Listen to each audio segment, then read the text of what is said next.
Good people, good people. It is another week. Always things to talk about with our Philadelphia Eagles, right? It's always something happening. That's how we get down. That's what we do. So we got a couple of more signings this week. We talk about if we think we need to fill certain positions in the draft, basically your skill positions for offense, right? We talk about offensive players who we need to give us more in 2024. And of course, we had a lot of rule changes in the NFL that have came down.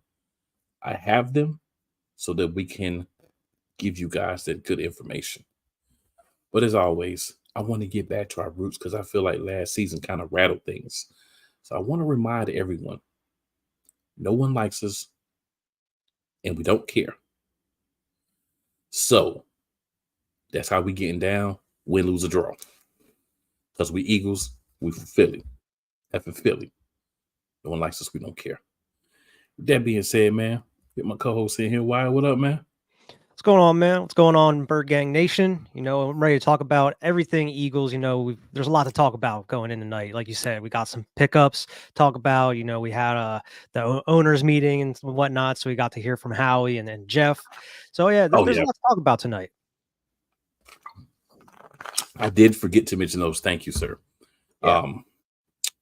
Very interesting. Knicks and Howie's were pretty good, but Jeffrey Lurie's was very interesting and very telling. Even in some of the things he didn't say, but you could tell.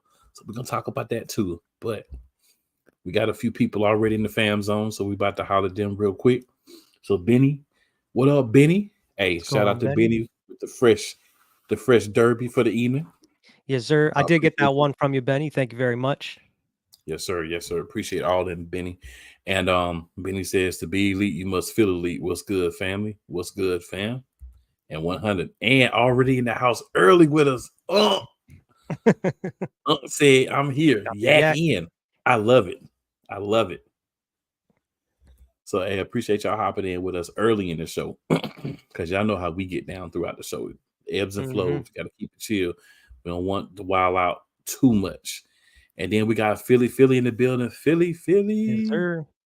What up? As always. So y'all. Hey, man, all we can do is get to it. You know what I'm saying?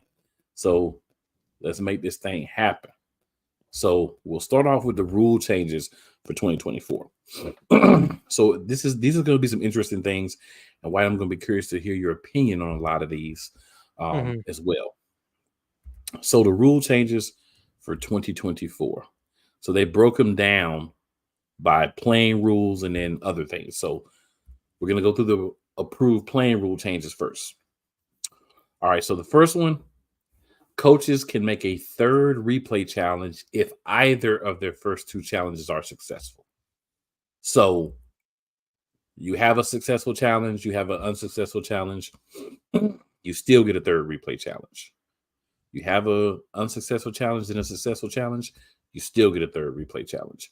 You have two unsuccessful challenges, you short. Yeah.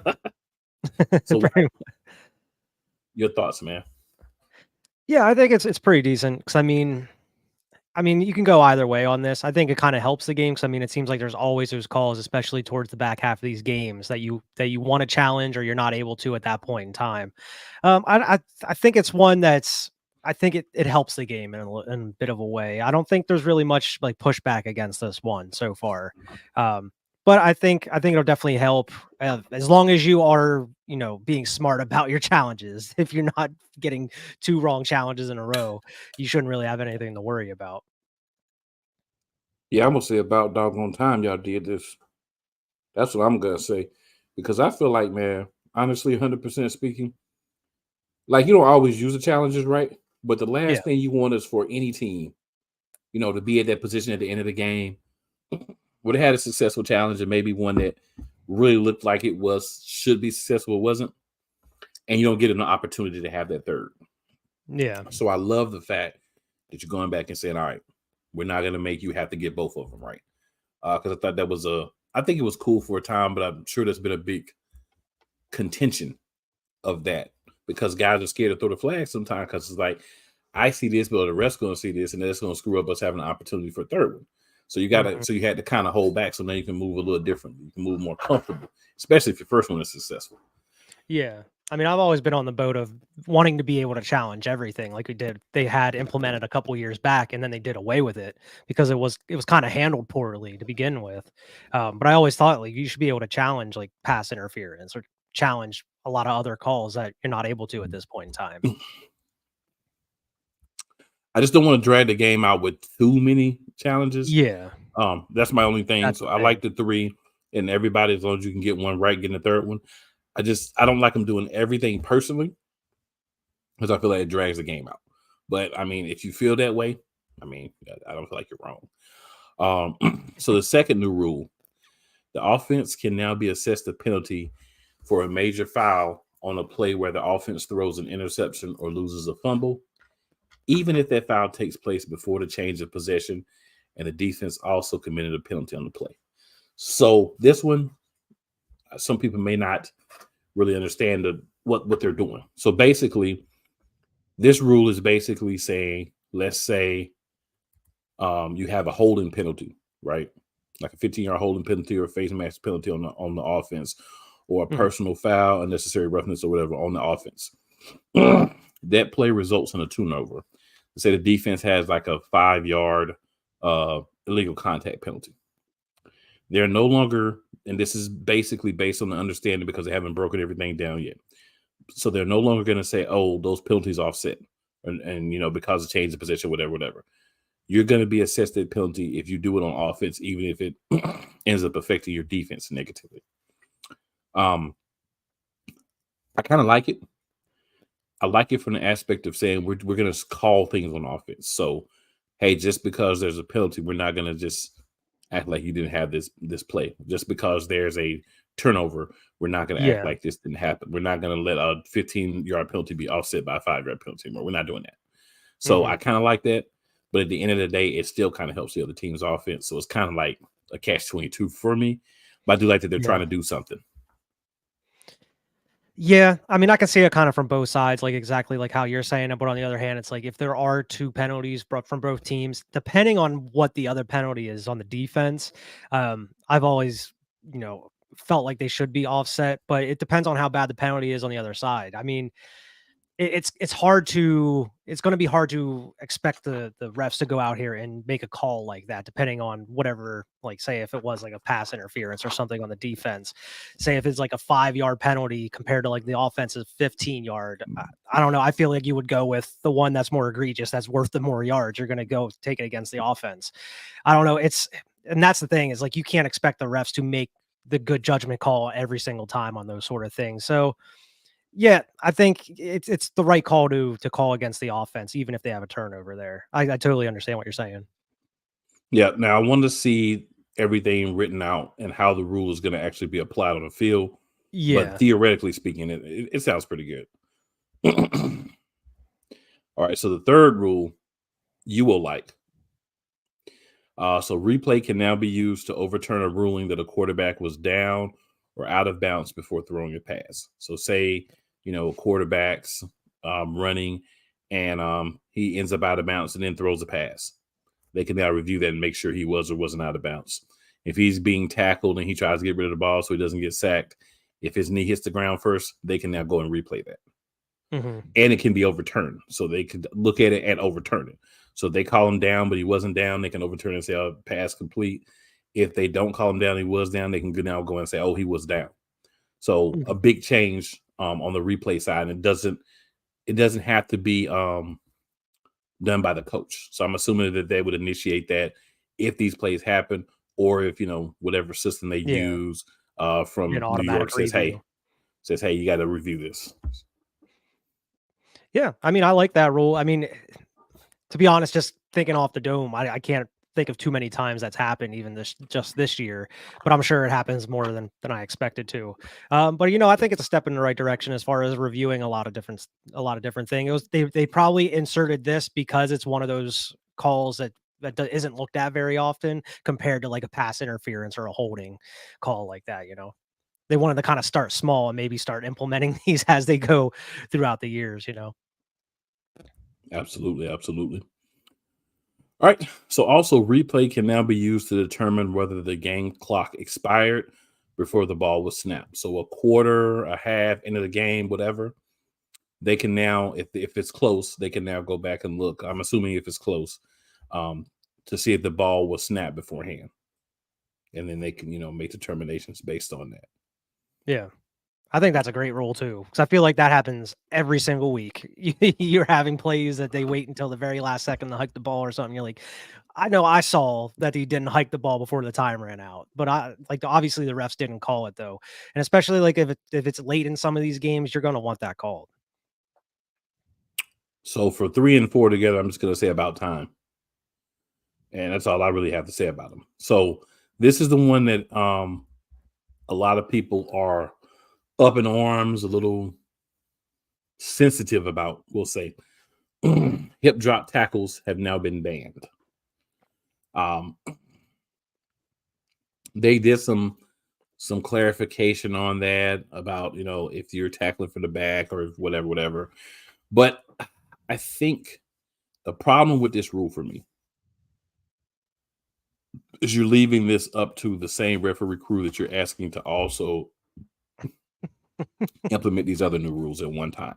Yeah. Do we want to leave all of this up to referees to do? Yeah. Because this, like the hip drop tackle is such a gray area, like you're kind of alluding to. Like, it's like how some of these defensive players are coming out. Like, what are we supposed to do? Like, it's kind of like they're starting to outlaw tackling in a way. And it's like, I know it's a lot of it may not even be like intentional as far as, trying to hip drop tackle somebody. It's just, they're just trying to bring the guy down. It's not like they're trying to do it. So I feel like there's going to be a lot of missed calls, and there's probably going to be a lot of calls that may not necessarily be textbook hip drop tackles. But yeah, I think you do see a lot of injuries coming out of it though. I think they've been talking about it for years now. I can easily see why they added this rule in here. But I can also see on the other side, like why some people could be pissed about it though. Yeah. So Unc says so many uncalled delay of game penalties. Yeah. Then also, let's just fast forward to high speed flag football. And a lot of people feel the way Unc does. Yeah, he's not really wrong. Like, to be honest, because at what point can you actually go out and play? If you're a defender, what can you do at this point? Mm-hmm. Right? All you can do is hit a guy, trip a guy by the legs, tackle him around the midsection or in the legs. You can't hit him too low. You can't hit him too high. You can't accidentally hip drop. Like, you're out here too big bodies colliding. Sometimes you may bounce off and have a chance to grab back and it ends up being a hip drop, right? It's just implementation of this has to be very clear. And Richard Sherman said something that should happen, but we know it's not. Richard Sherman was like, if you're going to make a rule like this, you should essentially model either by videos or have people go out and give examples of what won't be called as a hip drop tackle. Mm-hmm. What positions you can tackle and it ends up at a hip drop and what you can't, right? Yeah. Because that would give people a reasonable expectation. But they're not going to do that. They're just going to leave this up to these referees who already have a lot that they're watching. Yeah. And it's like, so what if someone makes a concern. clean tackle and like say it's a running back and they just keep running, they keep trucking and dragging the guy and it ends up looking like a hip drop tackle? Like, are they going to call that? How are they going to handle it? And it's like, it's going to be completely up to ref interpretation at that point. It's like, there's such a huge gray area on what a hip drop tackle is. And that's what we don't want. Honestly, that's what we don't want. We don't want the refs making more decisions, having more things that we're expecting them to do for. Yeah. That's what they're already getting enough hate every single week, enough as it is, it's like, and it's just adding more and more onto their plate. Absolutely. All right. And then, so we got more rules, a lot of interesting ones. So the last active game rule would be the kickout rule has been changed. It's going to be a low impact kick similar to what was used in the XFL. So just to give you guys a quick explanation of that, in the XFL, on the kicking side, you have the kicker back by themselves. You have the kicking team's line on, let's just say, the 40-yard line of the returning team's side of the field. You then have the kick returner back by themselves. You can have one or two guys back there, but just for illustration purposes, we'll just say you have one. Everybody else is normally up on the line, and you have one person like back a little bit further or whatever. They're going to be at a 30. So you only have a 10-yard gap between the two teams to block each other. So theoretically, what this is supposed to do is stop with some of those high impact injuries where guys are hitting guys and guys are getting hurt and things like that on kickoffs. If you listen to Jeffrey Lurie's press conference, which I did, he was talking about how this is so great and how so many great minds got together to make this happen. I call poppycock on that. Took the XFL's rule and you used it. Yeah. They didn't need any great decision makers. You stole somebody else's way did they do it and you're calling it your own. It is what it is, but let's not say that this is something great the NFL came up with. They stole it. And I'm fine with it. I mean, kickoffs are kickoffs. It's whatever. Yeah. It's just kind of it's to decrease the momentum, I guess, from the kicking team's players that are coming at them. And it's supposed to make for more returns from what they're saying.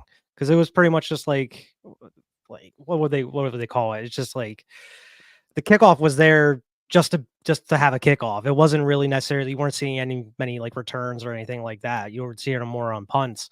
But I guess this way there are more returns. So hopefully Britton Covey can be out there running some balls back here for us this year. If he makes the team.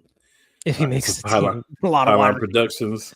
What up, Pylon Productions says it feels like the game is changing too much. And then Pylon also says, I like it in the spring leagues, but not the NFL.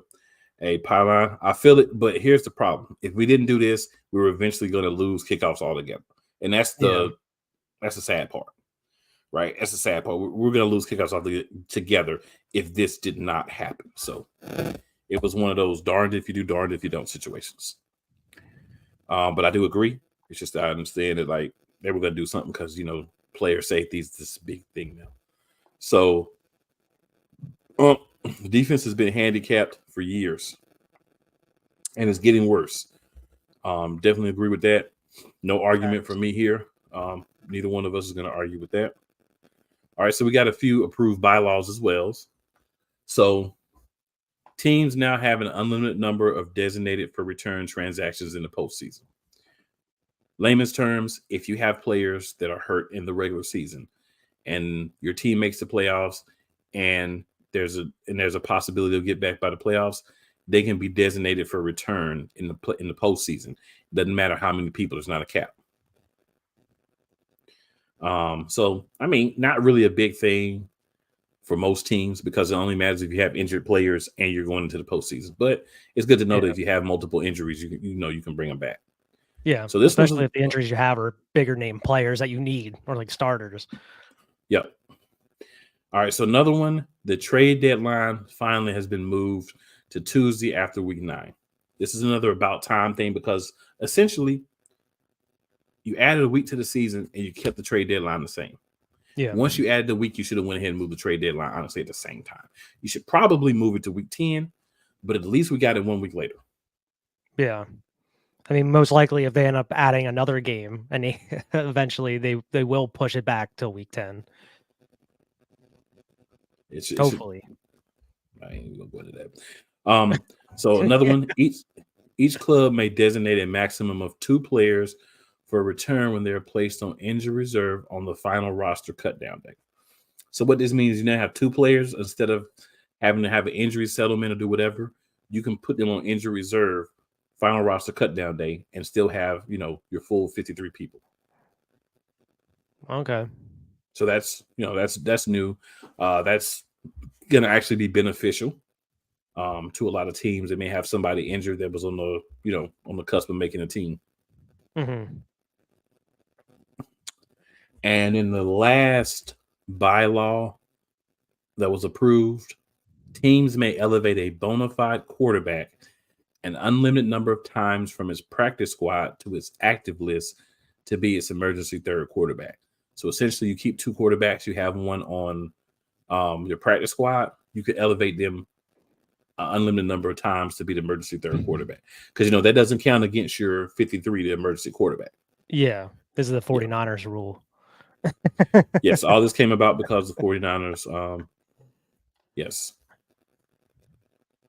Yeah. I mean, that's fine, I guess. I can see why they would do that, especially if it's an emergency quarterback. Yep. So we're going to answer Unk's question here. So Unk says, hey, fellas, would you guys make this trade? Pick number 22, Reddick, Bradbury, and 120 to Arizona for moving up to 4, grabbing Buda Baker in a third. Well, I'm going to say this. Damn.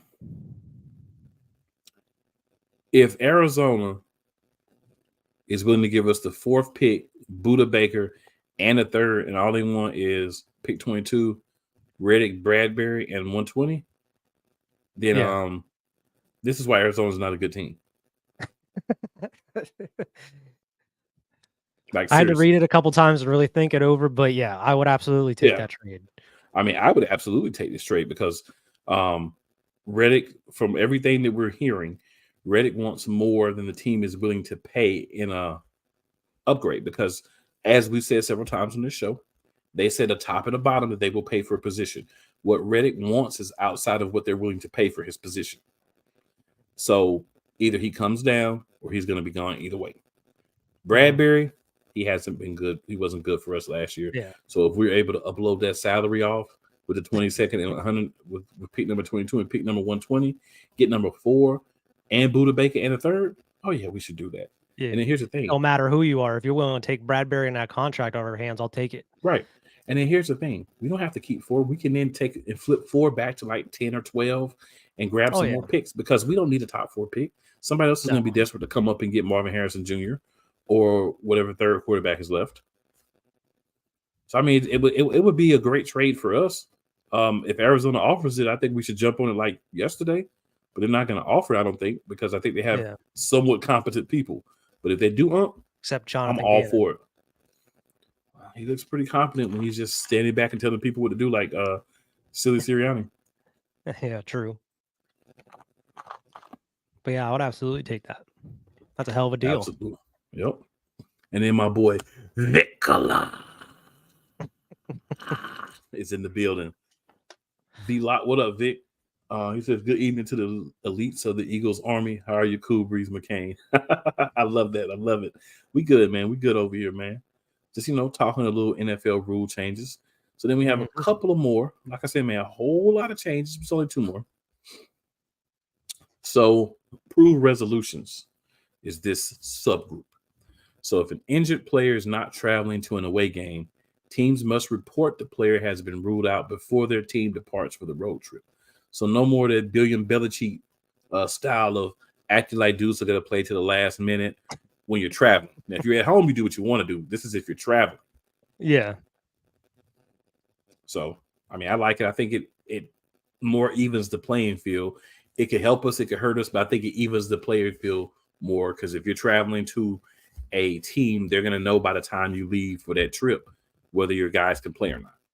Exactly. I like that. Yeah, but it could hurt teams that want to use that for a competitive advantage too. But hey, it is what it is. And then last but not least, for the 2024 preseason, the league will expand the use of the Hawkeye video technology in the coaches' booths in preparation for full implementation for the 2025 season. The Hawkeye video technology I haven't read a lot about, so I'm just going to say it's something that I know that they're going to be using to either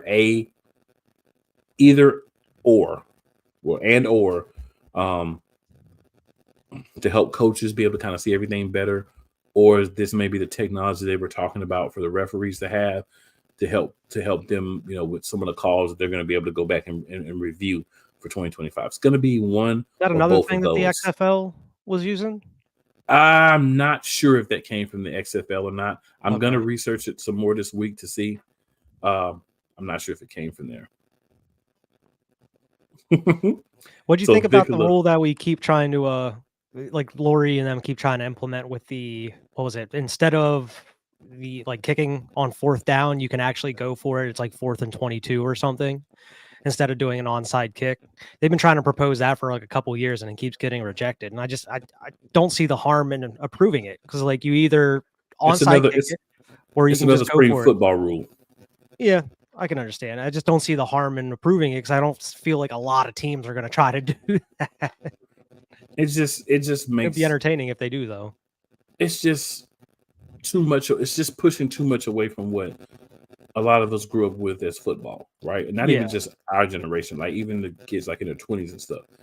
It's just pushing so far away from what everyone knows. I think is why it doesn't get approved. So Vic says he tried reading the diagram for the new kicking rule and he still doesn't get it. So we talked about it a few minutes ago, Vic, but for you, I give you the Cliff Notes version. Your kicker is going to be all the way back on the kicking side. The kicking team is going to line up like on the 40-yard line of the receiving team. The receiving team's blockers are going to line up on the 30 on their side. Excuse me. And they can have like 2 or 3 people that are not on that line. They can be further back in the area, but no more than 3 people. And then they're just going to kick the ball. You hit each other. You don't have as much time to build up momentum if you're the kicking team. So they're aiming at trying to attempt to, at least we believe, the hard collisions that are causing injuries on special teams and make the kick returns more exciting again. That's the Cliff Notes version. I saw the diagram and I was like, who would be able to understand that? But again, I had to read a description of it because the diagram just wasn't doing it for me at first either. Yeah, the diagram I saw and I was like, this. I mean, I knew what it was at the beginning, and me seeing the diagram, I got confused. But ladies and gentlemen, we are going to move on to free agent signings. But before we do that, we're going to give you a couple of commercials to stew your juices right here on Eagles Elite, and then we will return right afterwards. Oh, yes. The tradition, the pageantry, the spectacle, the history, the slut. Wait. I gotta rep my brother's stuff right. All my DMV soldiers, stand up! And welcome to the Commander's Gridiron Report. You want your commanders to be repped right? Well, D. Willie is your man. Commander's Gridiron Report. Every Monday at 3:05 p.m. Eastern, 2:05 p.m. Central. Exclusively on the Sertoba Media YouTube channel. Music by J. Cool. Where my soldiers, right side. Commanders. Join Ryan McCarthy. I became a Jets fan because Kurt the Frog was my favorite Muppet because he was green. And the Jets wore green. That's how I became a Jets fan. And Dustin Henry. ESPN is cashing all in on let's pay a few personalities and we'll just kind of fill in the gaps. As they walk you through all of the world of sports from their perspective. The Albany Empire, it's a literal circus. No credentials required. Where, Ryan, say the tag. Where you don't need a press pass to talk sports. Every Monday at 8 p.m. Eastern, 7 p.m. Central. On YouTube and where you can find all podcasts.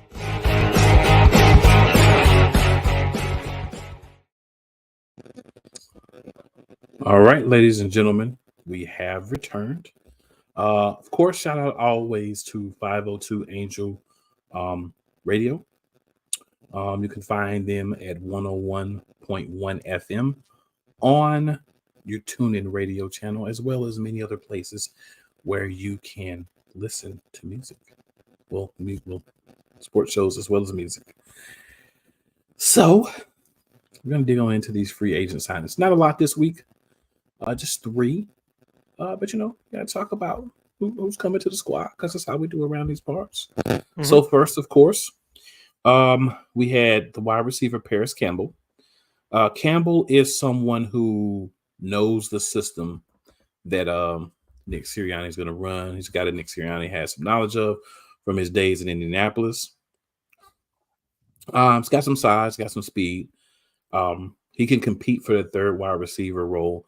And one of the good things that Nick Sirianni did say from his press conference, because there's a lot of Sirianni's press conference had a lot of tomfoolery, but it had some good points as well. Like you just always. you had to sort through the tomfoolery to get to him. But one of the things he was talking about was how, you want to have players so that if there is an injury, you have a guy who's capable of stepping in. So AJ misses a play, AJ misses a game or two, Devontae has to miss some time or whatever. You want to have other guys where the offense doesn't just fall off if one of those guys isn't in. And I was like, wow. And I will say this before we go any further. I know we're going to talk about this later, but I figured out what Nick Sirianni's problem is, and I'm going to tell you when we talk about his press conference. I'm going to tell you what the problem is. But for the sake of this, I like to pick up. We need another guy that understands kind of what we want to run offensively, or at least some principles of what's going to be ran.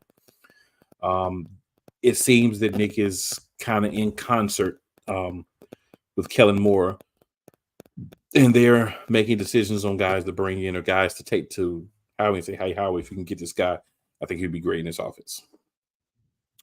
So I like to pick up of course, we didn't do numbers on all it over here, but not a grandiose pickup, not one that's going to dent the salary cap a lot, but a guy that will help the team. Yeah, I really like the pickup. I like it more than the Devontae Parker pickup that we had a couple weeks ago. I mean, Parris Campbell's only like 26 years old. He has a lot of upside. He had a decent year on the Colts, and then of course he went to the Giants, and you know how the Giants are. You know, the bottom of the East. They haven't looked great at all. You have Daniel Jones, Danny Nichols as your quarterback. He just wasn't able to get it going over there. But hopefully under this new revamped offense, whenever he is used, hopefully he's able to contribute in some form. But I like him as like a wide receiver 3 over like Devontae Parker, in my opinion. The only thing I'll say about this, Devontae Parker has been a number 1, and he has experience in the league. Comfort how to run routes and things like that, and he's been a guy that had value targets. Campbell's never been that, but hey, we all can have our own opinion. It's just my thoughts on it. Hey, I mean, they're both better than QW, who is official. We don't have to worry about QW anymore on this team. Glorious. But are either one of them better than Oz? Yeah, that's the question, because I would have loved to see Oz back. And maybe he still hasn't signed anywhere. Yeah, maybe. So I mean, who knows? Possibility of it. Anything can happen. All right. So also, we picked up another quarterback, Will Grier. Crazy, man. Because we got like what? 1, 2. We got 4 QBs now. We got 4 QBs now. Yeah. The quarterback factory that Howie loves to run every year, and it seems like this is more of like a Kellen Moore type signing, like because he has history with Kellen Moore. Yeah, this I think is a guy that's going to come in, quote unquote, compete, but help the quarterbacks kind of figure out the Kellen Moore offense. This is a side thing, but I just want to say I would be so enthusiastic if we would actually go out and get a backup quarterback who can run the same offense as the starter. Apparently, we don't care about that.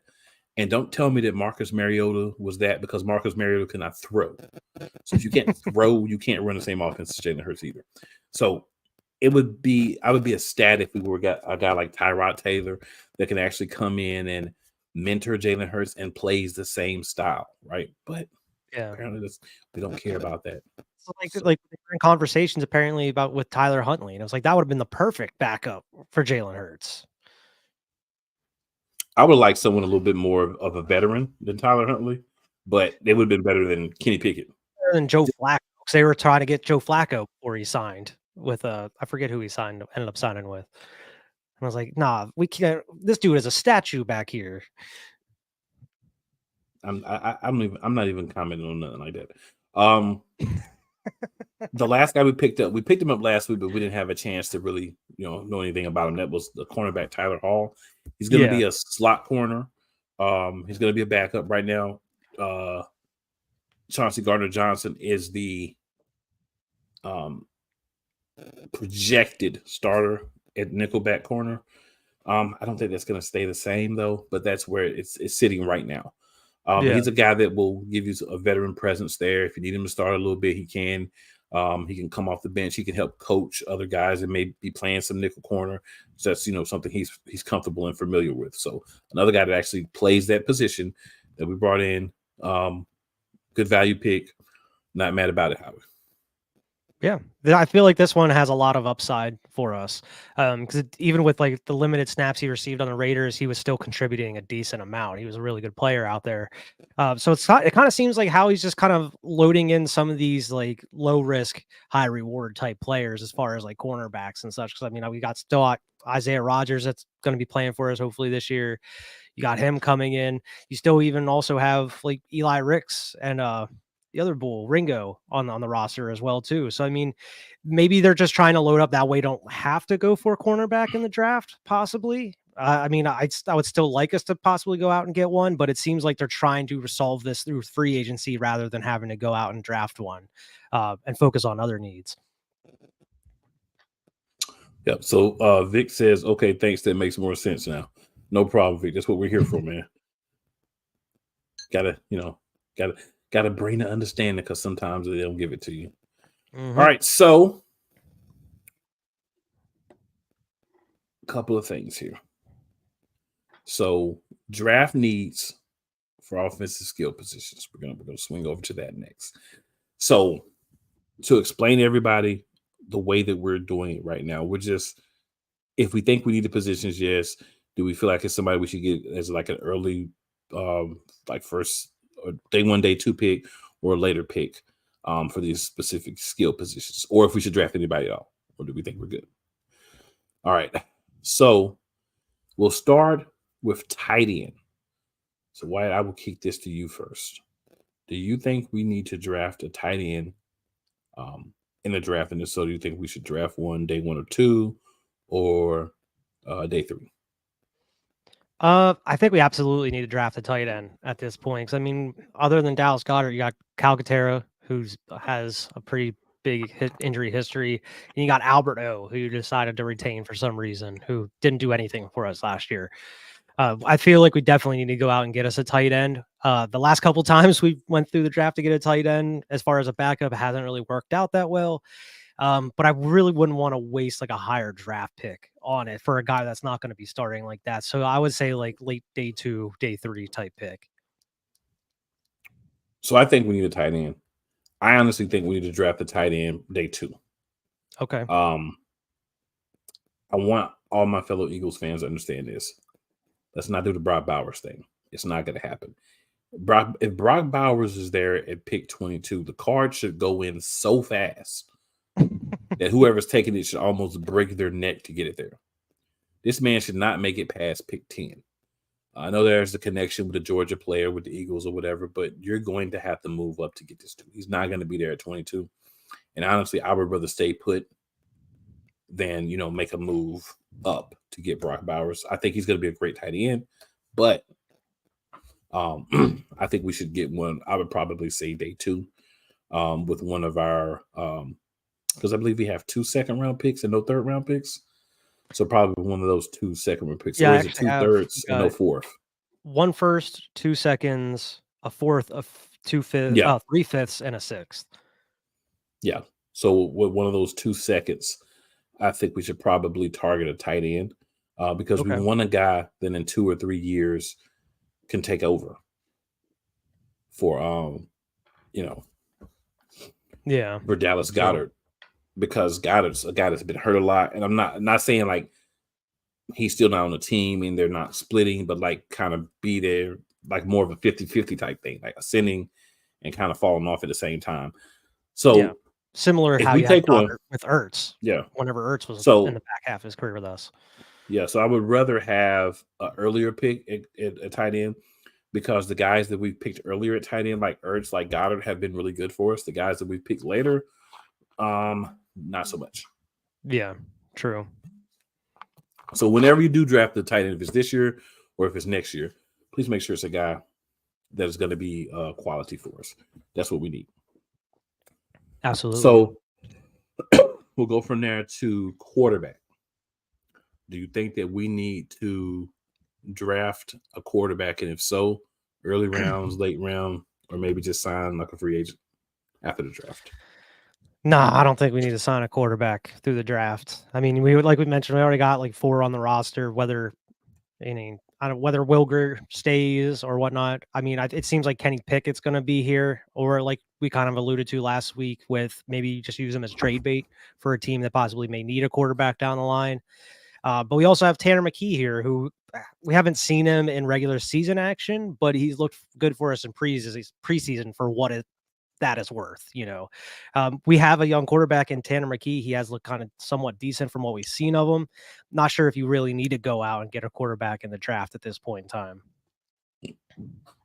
But Probably wouldn't draft a quarterback. I would probably, if I was going to do anything, I would probably grab a quarterback that didn't get drafted, like as a free agent signing. Yeah, right? I'd probably do one that way. But I do agree with drafting a quarterback. I probably wouldn't want to draft one just because we have so many defensive holes that need to be filled, and we could use some more help on the offensive line as well. So let's save those picks for what we can do. Exactly. But I wouldn't There's be a lot opposed of to other signing holes somebody. filled. Yeah, I wouldn't be opposed to signing a free agent window. Mm-hmm. All right, and then we'll move on to running back. We got Saquon, we got Gainwell, but then we got a bunch of guys who we don't know anything about. Mm-hmm. So do you think we should go out and maybe draft a running back? I would say yes to a running back. Now I don't really know too much about like the running backs in this draft class or anything like that. But it's kind of a similar situation to what you were talking about with tight end. Like, I don't know if you want to go too late with a running back, but maybe like a late day 2 pick, early day 3 type pick. Yeah, I would agree with that. Actually, exactly. We do need a guy. He doesn't have to be a starter, but we need a guy that. I'm not wishing anything bad on my own running back because that would be stupid. But if Saquon were to get injured, and we've seen it, he's had 2 healthy years out of 6. A lot of that, like I said, could be the Giants' ground. But if he were to get hurt, we need to have somebody that can step in and play because we don't want Gainwell to be the starter. There's not a time that we want Gainwell to be the starter. No. Nick Sirianni loves Gainwell, but I don't know what film he's watching. I don't know what he's doing while he's watching the film. Maybe he's hanging out with Tony. Tell him what's up. Like, dude. Maybe he's been hanging out with Tony Khan when he's watching film. And for those of you who watch my wrestling podcast, you know what I mean when I say that. He's been hanging out with Tony Khan.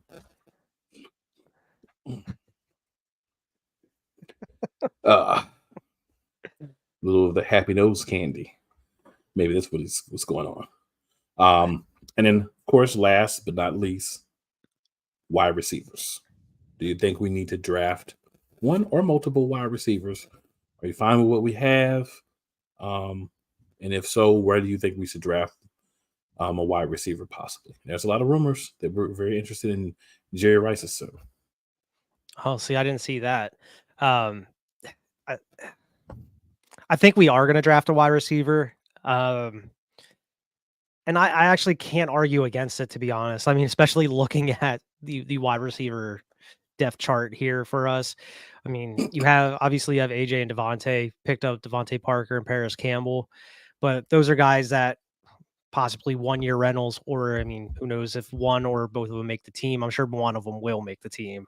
But there's a lot of other guys that are just practice squad guys. I can see them going out and trying to get a young guy that'll be with us for some years here that we can keep cheap. Kind of similar to the running back, though. I can see him taking I don't know about a late day 2, but if you are, probably a day 2 pick at some point. So here's my thing on running back. On wide receiver. I feel like if we're going to draft a wide receiver, just get him in the first round. Because if we still have a guy that's there for us in the first round, we get 4 years and then we get to control the 5th year. So you have that wide receiver 4 years before you have to really pay him, and then you control what that 5th year is. And if you come on a team that already has A.J. Brown and Devontae Smith, as well as Devontae Parker and some other guys, you're going to get to play if you're good enough, but your stats are not going to be there to get you to Pro Bowls and 1,000-yard seasons and get you to a point where you're going to get that big 5th year like Devontae Smith got. And you would still have a top caliber type player. Yeah. So I think if you're not going to get the guy in the first round, if there's not a first round caliber guy there at 22, go somewhere else. But I think if you're going to get the wide receiver, especially when we see how their contracts are escalating, get him in the first round so you got 5 years. That's my thing. Yeah, that makes sense to me. But I mean, it all just, it goes with who else is available as far as like holes on defense type stuff that we would need. who's available there. If there's really not anybody you're really looking at, then yeah, definitely go out and scoop one of those wide receivers in the first round. Yeah, I mean, it. People would argue, "Oh, you already got good wide receivers. Why would we go and get another one?" Because you can Why never not? have enough good wide receivers. That's why. That's how you end up with Quez Watkins. Right. And we don't know after AJ's contract is up what's going to happen. If he's going to want more money than they're willing to pay, because you know how the Eagles are. One thing you got to realize about the Eagles, they will pay you, but they only, again, and Howie even said this in the press conference, they have a certain amount that they allocate to different positions that they're willing to play a player. If you're outside of that range, you're not getting paid what you want. That's just what it is. So a couple more commercials here, guys, and then we'll be back. This is Brett, and you're watching Shady Sports Network. Tune in, hit that like button. You might wonder, what do these guys do? Player signing announcements. I never in a million years thought you would actually come on to break this news. So without further ado, go ahead and tell everybody what happened today. Yeah, man. I just had to work out with the Cincinnati Bengals.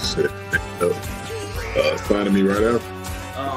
Without further ado, I'd like to announce that, I'll be taking my talents to Salina Liberty. This just in, the Major League of Football is reportedly collapsing, unable to pay hotel room bills, with players being kicked out of their rooms and hotel managers asking them to leave voluntarily without issue.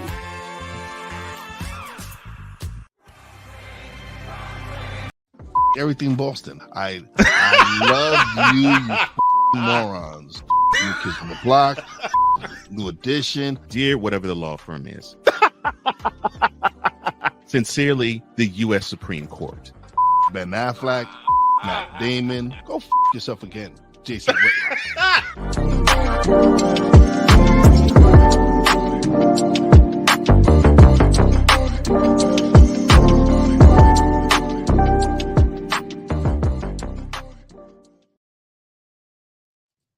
And again, I always shout out to 502 Angel Radio, 101.1 FM on the TuneIn app. Make sure you check them out. And also, for those of you who are watching, I'm going to go ahead and drop it on the screen for you. For those of you who are listening, we're going to say it. But we've got the BetUS link for you to make sure that your favorite Eagles show, it's a little fun to get in, make some upgrades, do some things with the show here. And as you can see here, it is, for those of you who are listening, http://bit.ly/Shady Sports Network, all one word, -BetUS. There, you can place bets on all your different sports and also be supporting your people here at the Eagles Elite Podcast. No extra charge, for you, nothing extra, nothing would affect you at all, but it would definitely help us here. And I'm going to do something else for all my good people here, just in case you don't see the part of the show here where we're doing this. We're going to go ahead and drop it in the comments for you. So that way, guys, just have an opportunity to see it again. There we go.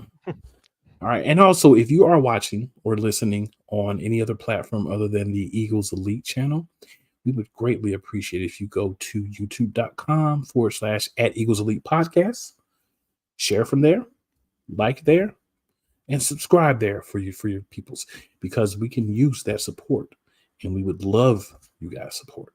And if you're on the Eagles Elite channel, of course, Shady Sports Network, you can go check us out there. You can also, if you're on X, same thing, go and hop over to our Facebook page. Not our Facebook page, our YouTube page as well, at Eagles Elite Podcast. All right, guys. So a couple more things to get into here.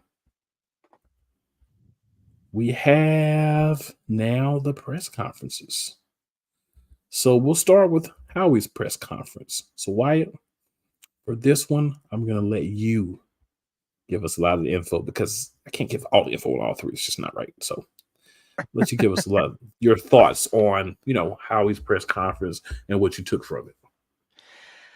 Yeah, I mean, like you said, Howie kind of went in on kind of going against the criticisms about how we never pay running backs, and he was saying like how he's been here about signing Brian Westbrook and Shady McCoy, and it's not like we haven't paid running backs before. It's just you have to figure out who you want to pay and like what kind of player that you want to keep around for how many X number of years, and how much money you want to give to them, allocate to them based off of their production that they have, and based off the running backs that we have paid.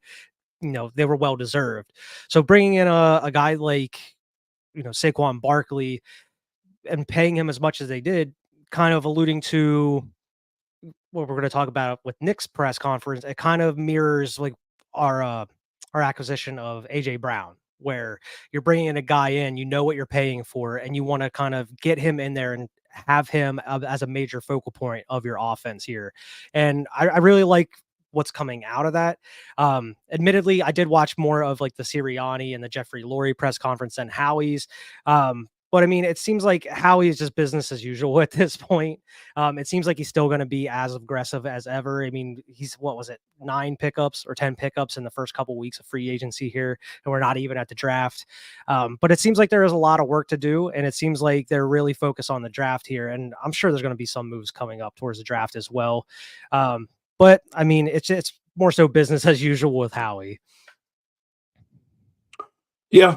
What I liked about Howie, what I always like about Howie is he gives you a lot of the numbers, right? Mm-hmm. He gives you a lot of the,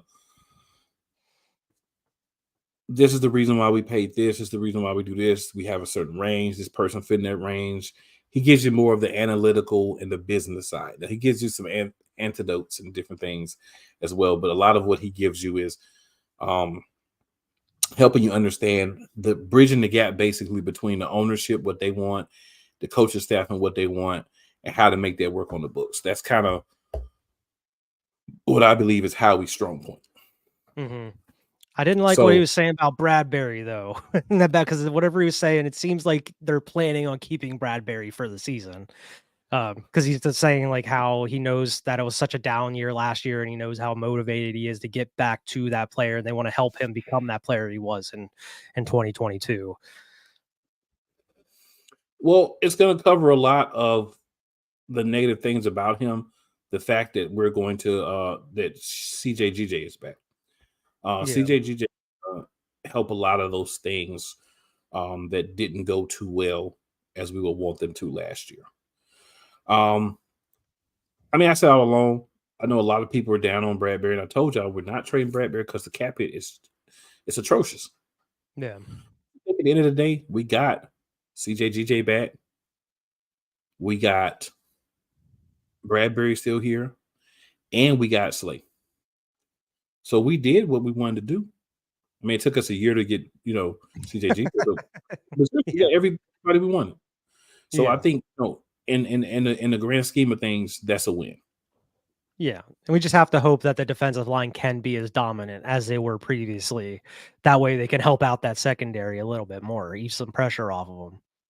Well, you're going to need the linebackers because we're going to go to this 3-4. So the linebackers are going to have to.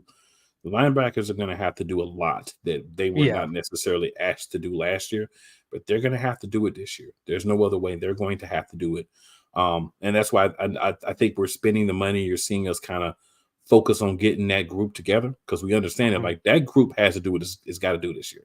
There's no games being played now. Like if the linebackers are not good in a 3-4, we are going to be in a whole lot of trouble, and a whole lot of teams are going to use and abuse us, and we don't want that. Nobody wants to be used and abused. But we also need to make sure that the defense is making adjustments when they need to. And I'm not just talking about like out on the field. I'm talking about like coaching wise. They need to be putting the best players out there when they, when they're available. Like if Bradbury is not playing well, you need to put somebody else in there that's going to be. You can't just keep Bradbury out there hoping that he's going to get it right. Same with any of the other players. I'm just, using Bradbury as an example here, but you can't just be going and picking favorites and hoping that they kind of work it out as the game goes. If he's not playing well, he's being burnt toast, get him out of there and put someone else in there that's going to be able to cover at least a little bit better. We've been begging for that all last year when they were refusing to do so. Well, you got to remember, it's a new staff, so I can't hold him to what we did last year, because it is a new staff. If Vic Fangio is a veteran, he's not a young guy that hasn't really done it before. He's a veteran, so I don't think we'll have those problems. That they can adjust when they need to. Well, he should be able to adjust. If he can't adjust, then he should be fired. Like straight up, he's been around too long for that. We shouldn't have to go through admonishing a veteran coach that he needs to make adjustments. If he can't make adjustments, he needs to be fired. We got rid of Sean Desai in the middle of the season. If he can't do it, he needs to be fired too. The expectation should be that a veteran DC comes in and does what needs to be done without any coercion, without anybody having to tell him. If that's not the case, then we might as well fire him and bring a young guy in that we got to trade. Like, what's the point? Yeah. Just you know how I get sometimes. So that we'll stop there, Howard, because obviously I only have so much time. So with Nick Sirianni, I said that I was going to tell people what was the problem with Nick Sirianni. The problem with Nick Sirianni is he needs a mentor. They need to go out and find a former NFL head coach to sit down with him and be a mentor and give him the senior advisory role. This guy needs a mentor. This guy talks out of 8 sides of his face at the same time. And some of the stuff he says makes absolutely no sense. Some of the stuff does, but a lot of what he says makes absolutely no sense. A lot of it is coach talk, and a lot of it is just like unnecessary. Yeah. I listened to his press conference, and I'm sitting there trying my darndest to stay focused through all the just poppycocky spewing. And I'm he has like, a way of just like answering the first part of a question, and then he just kind of goes on a tangent for another couple minutes, and then he wraps right back around to the second part of the answer somehow. And then he never really answers the second part. He gives like a vague answer. Yeah. And it's just like, dude, like, I mean, you need a mentor. You need someone to help you be a head coach. And I understand that people have faith in you, but do they really have faith in you, or are they saying they have faith in you because you can't come out in the offseason and say, I think this dude's an idiot, and I don't know why we kept him? Nick Is that what's stop happening? Hitting that vape pen before he does interviews. You stop hanging out with Tony Khan. No nose candy parties for you, sir. We don't need that in Philadelphia. No nose candy parties.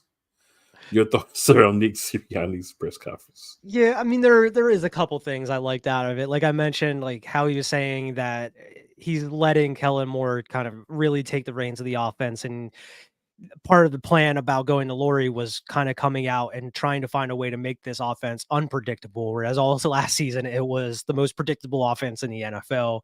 And I liked also how he was kind of challenging the players in the locker room to step up and become leaders. I mean, he went out there and mentioned like Landon Dickerson, Jordan Mailata on the offensive line, because Jason Kelce was the leader of that offensive line. And I mean, obviously you have Lane Johnson still, but he's probably going to be retiring in the next couple of years. You need some of these young guys to step up and be that leader on the offensive line. And he even went as far to kind of challenge Jalen Hurts to step up and become more of a leader of the football team as well. And he kind of also talked about like on the defense without Fletcher Cox, that was part of the reason of also bringing CJ back, not only because of, his physical toughness out on the field, but because of the electricity that he brings to the locker room and the leadership that he brings to the locker room. And it seems like they're really trying to build that culture back up in the facility, which is, it's pretty, encouraging as far as the offseason goes, going along with a lot of the big, awesome free agency moves that we've already seen, to kind of see them working behind the scenes about building up that locker room and building the morale back up. It seems like they're trying to get everything back, back to where it was a couple of years ago, or they're trying to, wipe off the dirt of last year, kind of get that bad taste out of your mouth.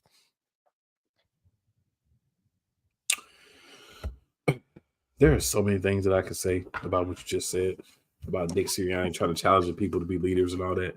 But again, I'm not even going to do it. He should be doing it himself. Right. I'm not going to do it. What I'm going to say is this. Before we go to Jeffrey Lurie, I want to point out, I went back today and I listened to Chauncey Gardner-Johnson's press conference again. It was only about 9-10 minutes, right? So it wasn't an extremely long one. But at 6 or 7 different points, he talked about being a leader. He talked about maturing. He talked about being better for the locker room and separating emotions from business. If this guy was here 2 years ago, he never would have left. What happened was he went somewhere else. He got hurt. He didn't play a lot. They kept trying to ask him questions about last year. And he's like, man, I was on another team. I wasn't paying attention to the Eagles. I was paying attention to the Lions, which makes complete sense. But what I liked is I feel like we're getting the best version of CJGJ back. I think we're getting the guy that does all the things that we had him do on the field, but now understands that there is a business side to this. So be smart in what you're doing. There's a leadership side to this, and all these things go into when you're going and you're saying, I want big money. I want guaranteed years. I want multiple years on my contract. So I have now a responsibility to the organization to be one of those leaders. And I think he's embracing that. And I would not be surprised if we see a C on his jersey next year. Oh yeah. I wouldn't be surprised either. I definitely see that happening. So I definitely liked what he said, man. Yeah. Definitely I mean, it's like you said in the press conference, like he was pretty salty at the time just because of how everything turned out. He actually did want to be in Philly. It seemed like, I mean, we talked about it last offseason. His agent kind of put him in a bad spot and everything. So, he should have been here last year. Unfortunately, it didn't happen, but I'm just glad we got him back here for the foreseeable future because I think he's going to be a real asset on this team going forward. Yeah. I mean, honestly, he did everything but say I was butthurt that I wasn't here. Yeah. And I respect that. I respect it. Exactly. It's hard to come out, especially when you're that type of player and admit something like that. Yeah, I respect that. But moving on to Jeffrey Lurie, I'm going to let you go first because there's a lot that I liked about his press conference. So I'm going to let you go first so that way I'm not stealing all of your thunder, sir. Oh, no, you're good. I mean, the biggest thing I took away from it is I just love how bought into Jalen Hurts and everybody that Jeffrey Lurie is, because it seems like he just went on for a little while about like pretty much his glowing opinion on Jalen Hurts about how young he is and how he's exceeded expectations of being like a second round draft pick, and how he's really become a leader of this football team, even though some people want to question that leadership. He also mentioned that in the press conference as well, as like nobody really questioned his leadership when we were 10 wins. We were up 10, we were 10-1 on the season. But as soon as we start going through a little rough stretch, everybody kind of, questions his leadership and him being so stoic. I think Jeffrey Lurie knows what kind of player Jalen Hurts is. He knows he's an elite player. He wants to give him everything he can to succeed. And it's great to hear an owner really back a franchise quarterback like that, especially when some other people aren't really fully convinced on Jalen Hurts, even though we went out and gave him all this money. It's refreshing to see that your owner has a lot of support for your franchise quarterback and wants him to succeed. I mean, obviously every owner wants their franchise quarterback to succeed, but to actually hear him out there saying everything he did about Jalen Hurts is really refreshing. And it seems like he's really into Nick Sirianni as well, which after the end of last season, I don't know how you couldn't be a little mad at Sirianni, the way that everything went and like how he didn't adjust to anything towards the back half of the season.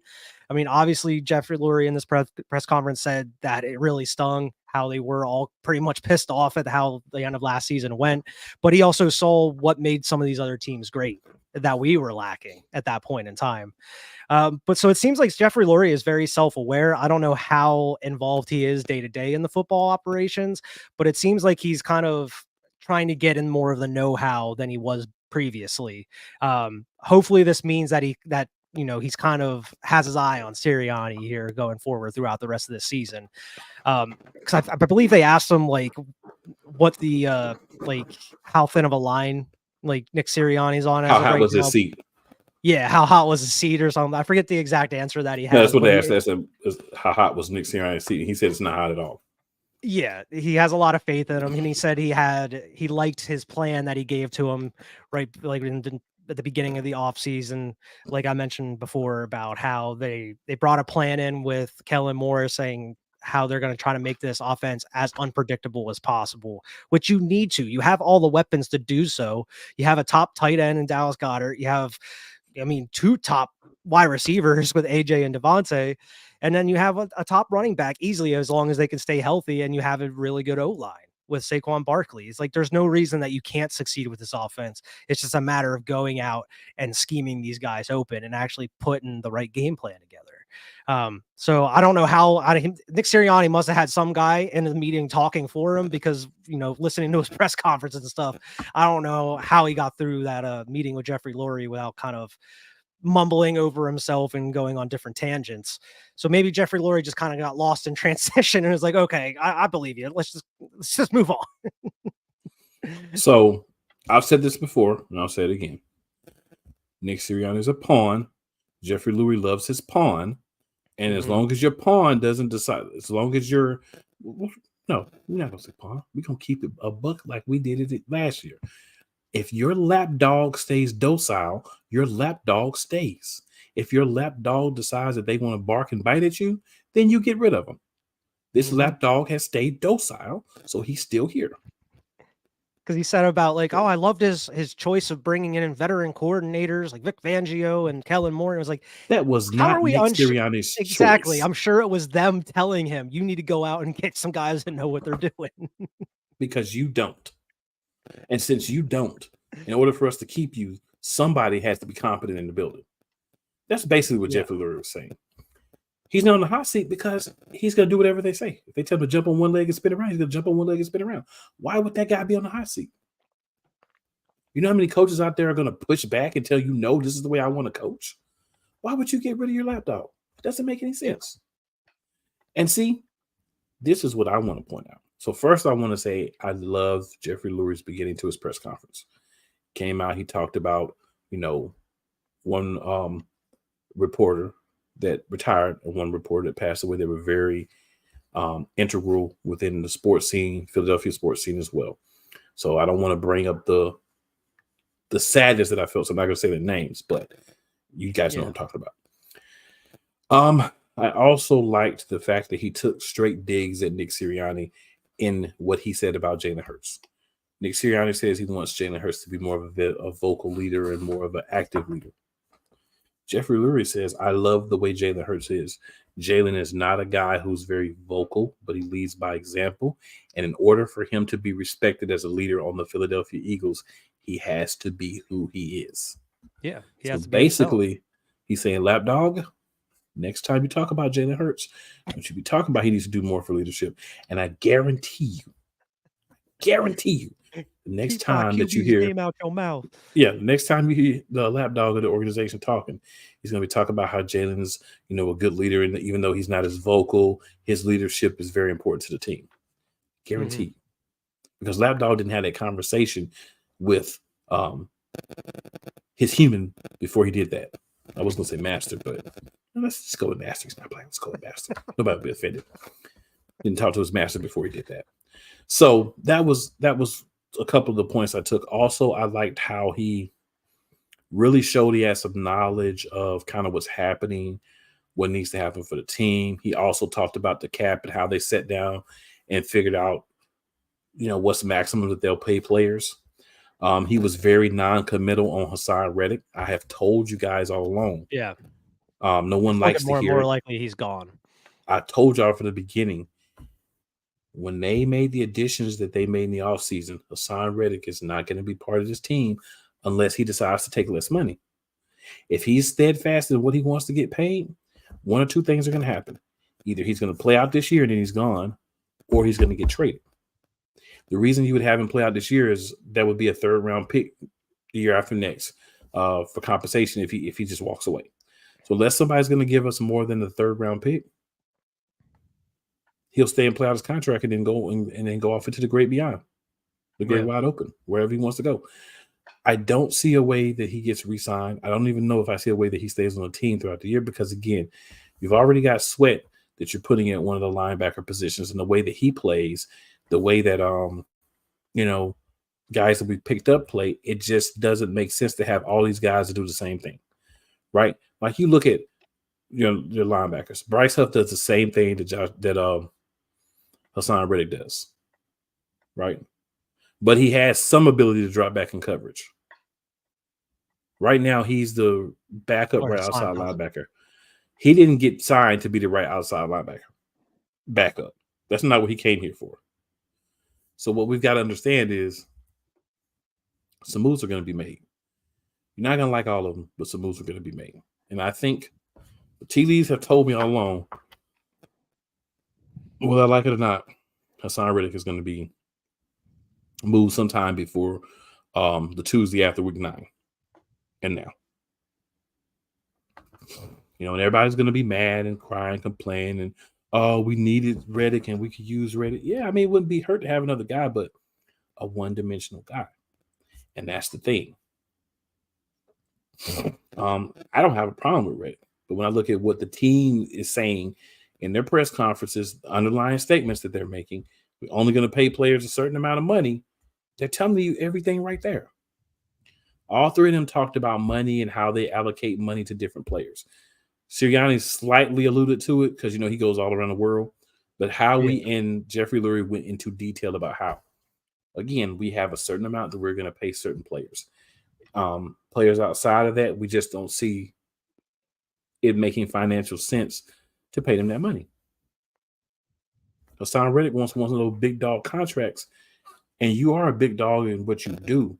But again, these one skill guys don't get paid like they used to, especially on a team who preaches versatility. Every year, what do we hear about? Versatility. We want guys who can play multiple positions. Yeah. Does he fit that mold? The answer to that is no. Josh Sweat took less money to stay. Josh Sweat didn't go in there and say, I want more money. He said, I'll take less money. Keep me. And in my belief, it was always between those two. One was going and one was staying. Mm-hmm. And we know who's staying. Now, hey, I could be wrong and they could find some way to work it out with Hassan Reddick and his agent and get the money right. But I don't think it's going to be what he wants if he's going to stay here. Yeah. It's not just running backs. It's not just wide receivers. It's not just whoever. They have a set amount for every position. And these guys who were lifers, they accepted that. Jason Kelsey accepted that, right? But these guys are not here anymore. These guys now, pay me. So cool. I understand you want to get the money we're not going to give you. So we're going to get you up out of here if it's going to be beneficial. If not, play out your contract and then roll out. And that's what we got to understand. That's what Jeffrey Lurie was saying. That's what Howie was saying. Also, just because you're on a team, that doesn't mean you're going to be on a team after cut day, right? Basically, leadership was a big conversation among all three as well. They took it different ways, but they were all talking about leadership. CJ came up in all three of their conversations about leadership. Certain other veteran guys like Brandon Graham came up, right? Saquon came up as a guy that they want to be a leader. So there's a lot of guys that they're expecting to take up some sort of leadership role within this team this year. If they do what the team is expecting, this could be a magical year, but we haven't had the draft yet. We haven't finished free agency. So it's hard to say how this team is going to look until we have all the pieces together. We don't have that yet, but it's coming. So to close on press conferences, I like the press conferences, of course, except for Sirianni, because I don't know what he's talking about half the time. But he did say something. So Sirianni. Yeah, but he did say some good things. He did reiterate that he's going to be more like a manager. Jeffrey Lurie also said that he envisions his head coaches being managers. Again, that's why I keep saying we get the kind of coaches we get. Those are the guys that are going to be a manager. You go out and you get these veteran coaches, and that's why I say we don't get veteran coaches. You ain't don't want to be a manager or a Vrabel or anything like that. No, they don't want to be a manager. They want to run their side of the ball and the team. He doesn't want that. He wants a guy who is going to be his lackey and be the hype guy and get a good coordinator on offense and defense. If you want to have a little input so you feel like you're important, cool, but you don't have no real power. And that's what it is. That's who the Eagles have been. That's who the Eagles will be. Andy Reid was the only one that stayed, and think about from when he started. Other than that, we don't keep guys but so long. Yeah. Because I think a lot of those lapdogs started barking, and they was like, oh, no. Can't have yell behind the shed. It's either our way or the highway. The highway, you go behind the shed, oh, yellow. Go to Jacksonville, like Doug Peterson. But I mean, that's who it is. That's who we have. And I mean, it's nothing wrong with that because that's who it is. So what we're gonna do here one more quick break. Come back, we'll go over our last thing with you good people. And of course, that is going to be some players that we want to contribute more for the 2024 season. Let's go. Join the transporter to Hades. Your butt and gut becomes one. Join the reformer of hooker whores. This is my daughter, Placenta Booty Johnson. Join the bronze car. Whenever you are in distress, take off your baseball cap and throw it in the air. Join your very own superhero of broadcasting, Chris Bass. So whatever color crown they get, they palm it and do 2 circles, and that translates to, I can beat up black people. As he takes you through the week's paces in Baseline. Live every Saturday at 8 a.m. Eastern, 7 a.m. Central, Pacific time zone people, just stay asleep when this is on live and just catch the recording. Oh, I'm sorry. Exclusively on the Chris Bass YouTube channel. Poppy J. You got the option to cry for the government. You got the option to protest. You got the option to keep buying, but this is also an option. Wise El Jefe. We're the first tech geeks. We're the first gamers. We're the first everything. Everything. Like Gen X's, we are the ones. BS3 Network proudly presents the crew from the New York boroughs who never wants that smoke. Nah, they want that fire. Poppy J and Wise El Jefe. Fridays at 9 p.m. Eastern, 8 p.m. Central. Check your local listings for your viewing and listening pleasure.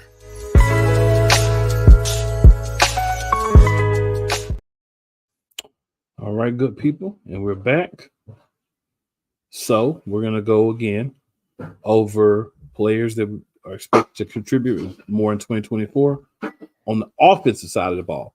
We're going to be talking defense next week, so we'll be doing it for the defense next week. So, Wyatt, I'll start with you. Anybody that you want to bring up that we expect to contribute more, and of course, this has to be someone who was on the team last year, so not our new sign. Yeah. I mean, there's only 2 that really come to my mind, and they're going to be one of the bigger aspects of the offense, and that is numero uno, Cam Jurgens, who is going to be our starting center here, and also Tyler Steen, who's going to be a right guard. I mean, we had a little bit of Tyler Steen last year, but not enough. As anybody who watches the show can attest, I mean, Cole more than anybody saying Tyler Steen needs to be out there at right guard. We need to get this young man some experience. And it's looking more so like he's going to be that starting right guard for us going into the season. And Cam Jurgens, he's got some huge shoes to fill with Jason Kelce being gone, not only being the center there, but the importance of the brotherly shove and the tush push revolves around you now. Will you be able to take up the mantle of Jason Kelce and be able to make this 92% play, as they call it on New Heights, like 92%, works 92% of the time out there? Will he be able to, will it have that same effectiveness that it had over these past couple of years?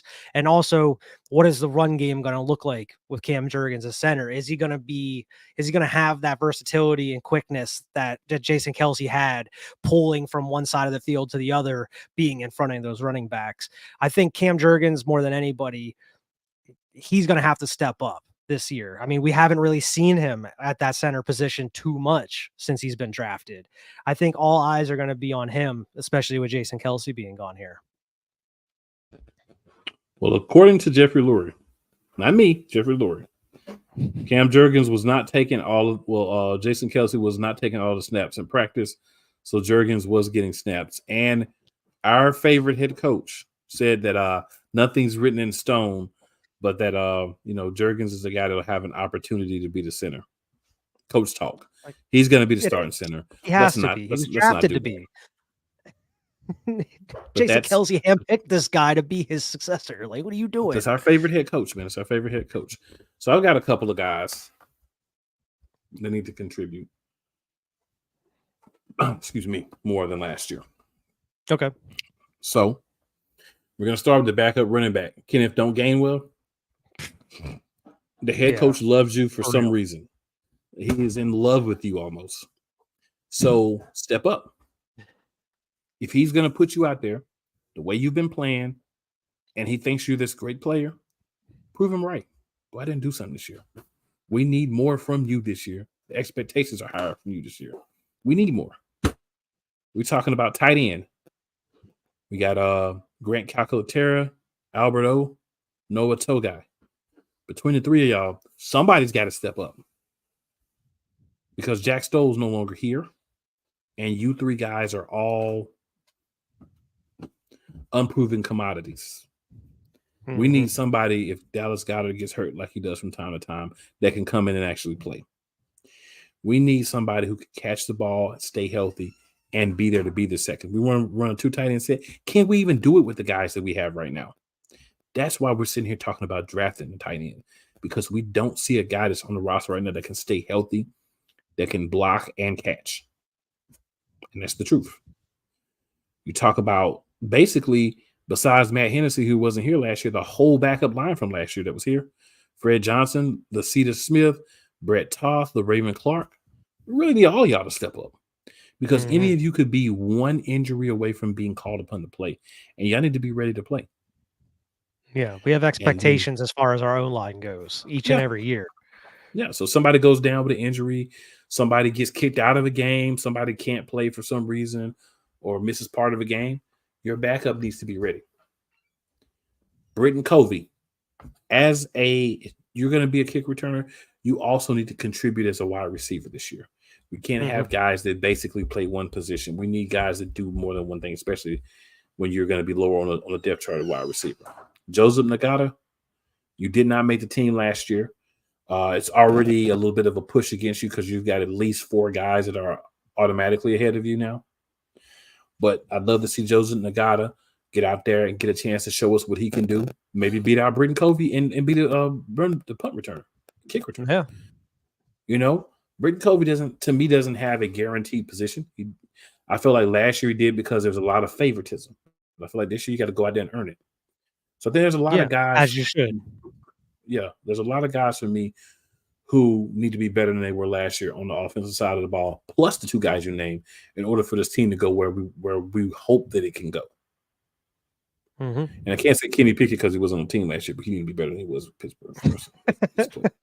I'm going to throw that in there too. But yeah, man. So a lot of different pieces for me that need to show us they're going to give us a little bit more juice and a little bit more fire than they did last year that were on the team. Practice squad or not, you're on the team. Show us. Make them keep you on the field. Make them make you part of the 53-man roster. Period. That's how I feel, man. Yeah, facts. So Wyatt, any last thoughts before we get up out of here for the evening? Nah, man. I'm just ready to get to this draft because it seems like we always make some kind of big trade on draft night, whether it's moving up or just moving down and also getting a player. I'm sure Howie's got something up his sleeve. Who knows if Hassan, maybe that draft night's trade. There's a lot of questions going into draft night here in the next, month, next couple weeks or so. I'm not sure when the exact date. April 25th. So yeah, about a month. Okay. About a month. Yeah, so I'm just waiting to get to that draft. I'm sure some other news will pop up here in the next couple weeks, maybe some free agent pickups or whatnot. But as like everybody knows, Howie is always on them phones. He's always working. Hopefully, get a nice team set up. I like everything the way things have been going so far. The only way we can look is up right now. Absolutely. And for me, there's a couple things I'm gonna say. So first thing I'm gonna say, hashtag be elite. Always. I'm also going to say make sure you tell 2 of your friends and 4 of your enemies about Eagles Elite Podcast. Just because they don't like you doesn't mean they won't like us. Some of my enemies might watch and like the show, right? And also, I want everyone to remember, it's never where you start. It's always where you finish. That being said, man, we are getting up out of here for the day. But hey, we appreciate everybody. Shout out to everyone who's watched. Shout out to everyone who listens to the show as well. Hey, man, we just want to talk Eagles. We want to have a good time with it. And we want to be able to bring y'all great content. That's our goal every week. So hopefully we're fulfilling that goal. That being said, man, we out. I'll holler at y'all next week. Fly, Eagles, fly. Fly, Eagles, fly. Peace.